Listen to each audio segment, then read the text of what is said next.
بسم اللہ الرحمن الرحیم۔ کل ہم نے یہ تیسرے چیپٹر کے جو آبجیکٹیو ہیں ان کو جو ہے وہ ڈسکس کیا تھا، آبجیکٹیو کو، صرف آبجیکٹیو کو۔ آج ہم جو ہے اس چیپٹر کے اندر جتنے بھی ان کے ہیں شارٹ کوسچنز ان کو ہم ڈسکس کریں گے انشاءاللہ۔ یہ جو پہلا کوسچن ہے ابو جعفر منصور کا، شارٹ کوسچن، ان دو شہزادیوں کے نام بتائیں جنہوں نے رومیوں کے خلاف جو ہے وہ بھیس بدل کر جہاد میں حصہ لیا تھا۔ یہ منصور کے چچا صالح بن علی کی دو بہنیں تھیں، ام عیسیٰ اور لبانہ۔ انہوں نے مردوں کا جو ہے بھیس بدل کر ان جنگوں میں حصہ لیا تھا، اور انہوں نے یہ منت مانی تھی کہ اگر ان کو جنگ ضاب کے اندر فتح حاصل ہو گئی، یعنی بنو امیہ کے خلاف، میٹس کے خلاف، تو وہ جہاد میں حصہ لیں گے۔ دوسرا کوسچن ہے، امام ابراہیم کی شہادت کے بعد منصور نے مدینہ اور بصرہ کے لوگوں سے کیا سلوک کیا؟ یہاں امام ابراہیم کے بجائے اگر نام ہوتا نا امام نفس زکیہ تو بہتر تھا۔ امام محمد المعروف نفس زکیہ ان کا نام ہوتا، یہ ان کے بھائی کا نام ہے، اور مدینہ میں ان کی شہادت ہوئی تھی امام نفس زکیہ کی، نہ کہ امام ابراہیم کے۔ تو بہرحال امام ابراہیم کی شہادت یا امام نفس زکیہ کی شہادت کے بعد منصور نے مدینہ اور بصرہ کے لوگوں کے ساتھ کیا سلوک کیا؟ اس کا جواب یہ ہے کہ جن لوگوں نے امام محمد، امام نفس زکیہ یا امام ابراہیم کا ساتھ دیا، یہاں پہ دو شہروں کا ذکر ہے، مدینہ اور بصرہ۔ بصرہ میں امام ابراہیم تھے اور مدینہ میں امام محمد نفس زکیہ تھے جنہوں نے خلافت کا اعلان کیا۔ اس طرح دونوں شہروں کے اندر منصور نے کارروائی کی، اور بڑے بڑے جید علماء اور فقیہ امام مالک جیسے لوگوں کو، امام ابو حنیفہ جیسے لوگوں کو کوڑے لگوائے اور ان کو قید میں ڈالا۔ اس طرح امام ابو حنیفہ کو بھی نظر بند رکھا، کیونکہ ان دو افراد نے امام محمد المعروف نفس زکیہ کی حمایت کی تھی اور ان کی خلافت کو ٹھیک قرار دیا تھا، اور ان کی خلافت کو جو ہے وہ جائز قرار دیا تھا ابو جعفر منصور کے مقابلے میں۔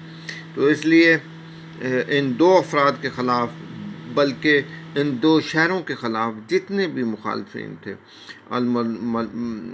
المعروف نفس زکیہ کے حمایتی تھے، امام ابراہیم کے حمایتی تھے، چاہے ان کا تعلق بصرہ سے ہو، چاہے ان کا تعلق مدینہ سے ہو، ان کے خلاف کارروائی کی گئی، ان کی جائیدادیں ضبط کی گئیں، ان کے لوگوں کو جو ہے قید میں ڈالا گیا، ان کو قتل کروایا گیا، اور مشکوک لوگوں کو جو ہے وہ ڈیلی حاضری جو ہے وہ گورنر جو ہے متعلقہ شہر کا، اس کے ہاں لگوانا پڑتی تھی۔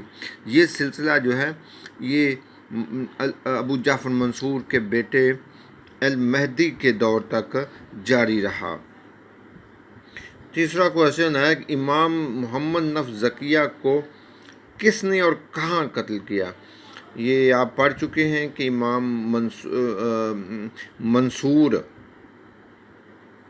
یہ یہاں پہ غلط ہے، امام نفس زکیہ یہاں پہ آنا تھا، کو منصور کے بھتیجے عیسیٰ بن موسیٰ نے مدینہ میں شہید کیا تھا۔ آپ کو پتہ ہوگا کہ امام محمد جو ہے ان کا محاصرہ کر لیا گیا تھا مدینہ کے اندر، اور بہت سارے لوگ ان کا ساتھ چھوڑ کر چلے گئے تھے، اس لیے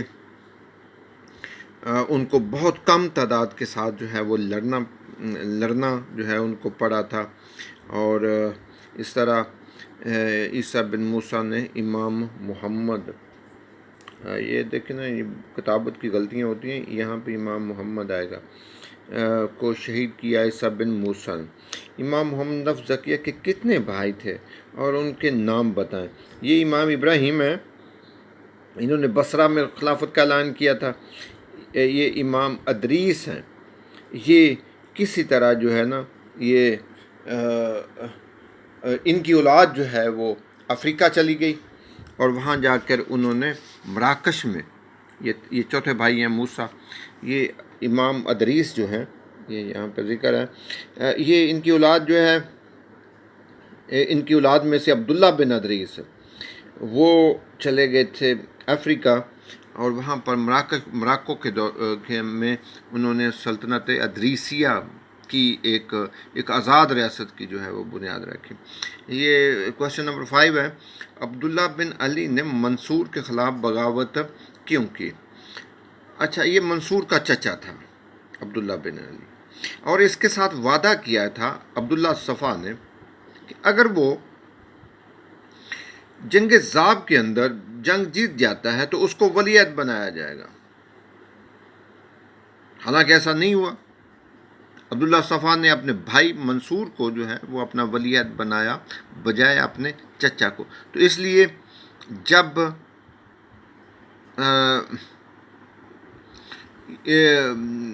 منصور کو ولی عہد بنایا گیا تو اس نے شام میں اور جزیرہ میں بغاوت کا اعلان کر دیا. اچھا، نمبر 6 ہے. منصور نے ابو مسلم خراسانی کو کیوں قتل کروایا؟ ابو مسلم خراسانی جو ہے وہ بہت طاقتور تھا، لاکھوں لوگ اس کے پیچھے تھے، خراسان کے اندر اس کا بڑا اثر و رسوخ تھا. اور پھر یہ ہے کہ یہ خود سر تھا. یہ ابو جعفر منصور کے زیر کنٹرول نہیں تھا. تو ایسا شخص جو اتنا باثر ہو، جتنی فورس رکھتا ہو، اتنی فوج اتنے فالوئنگ اس کی ہو، اتنے پیروکار ہوں، تو وہ ریاست کے لیے ہمیشہ خطرہ ہوتا ہے. وہ مقبول تھا خراسان کے اندر، کسی وقت بھی منصور کی اتھارٹی کو وہ چیلنج کر سکتا تھا، اور یہ خوف زدہ تھا اس کی وجہ سے. اس لیے اس نے خفیہ طور پر ہیلے بہانے سے اس کو بلا کر قتل کروا دیا. یہ کوشچن نمبر 7 ہے. منصور نے ابو مسلم خراسانی کو کیسے قتل کروایا؟ منصور نے جب یہ عبداللہ بن علی کا خاتمہ کر کے خراسان جا رہا تھا ابو مسلم خراسانی، تو اس کو کسی طرح بہلا پسلا کر، لالچ دے کر، تحفے تحائف دے کر بغداد لانے میں یہ کامیاب ہو گیا. اس طرح اور شروع میں بڑا پاک اس کا شہر کے باہر نکل کر استقبال کیا، اور کئی روز تک اس کے ساتھ بہتر سلوک رہا. اچانک دربار کے اندر اس کو جو ہے بلا کر خفیہ طور پر بٹھائے ہوئے آدمیوں کے ساتھ اس کو قتل کروا دیا. جمہور بن مراد اجلی جو ہے اس نے بغاوت کیوں کی تھی؟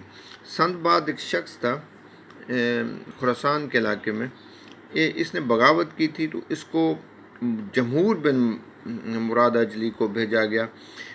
اس نے شکست دی سنباد کو. لیکن جب منصور نے حساب کتاب مانگا کہ جو مال غنیمت ملا ہے وہ کدھر ہے، تو یہ ناراض ہو گیا اور اس نے بغاوت کر دی. نمبر 6 ہے فرقہ راوندیہ. فرقہ راوندیہ یہ کہاں یہ رونما ہوا؟ تو یہ اصفہان کے قریب ایک راوند گاؤں ہے، وہاں پہ اس نے، اور اسی گاؤں کے حوالے اس فرقے کو، اس کا عجیب و قریب جو ہے وہ عقیدہ تھا. اس فرقے کا آگے منشن ہے کوشچن نمبر 10 میں. فرقہ راوندیہ کے لوگ کون سا عقیدہ رکھتے تھے؟ یہ تناسخ اور حلول. یہ تناسخ اور حلول کا مطلب یہ ہے کہ ایک اگر شخص مر جاتا ہے، چلا جاتا ہے، تو اس کی روح جو ہے وہ کسی اور شخص کے اندر جو ہے وہ دوبارہ دنیا کے اندر آ جاتی ہے.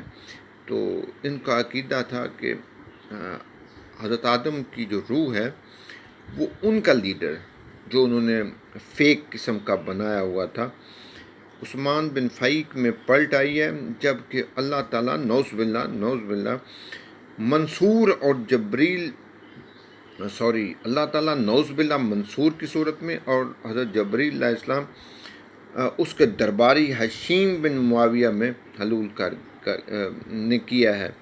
تو یہ عجیب و غریب قسم کا عقیدہ تھا جس کو بڑی قوت کے ساتھ منصور نے ختم کیا، اور یہ خطرہ بن گیا تھا بہت زیادہ۔ تو اس طرح یہ چیپٹر نمبر 3 کے جو کوشچن ہیں، شارٹ کوشچن اور آبجیکٹیو جو ہیں کو ہم نے ڈسکس کیا ہے۔ کل انشاءاللہ جو ہے اگلا جو چیپٹر ہے یہ المہدی کا، اس میں جو آبجیکٹیو بنتے ہیں انشاءاللہ وہ ڈسکس کریں گے۔ تھینک یو ویری مچ جی، تھینک یو۔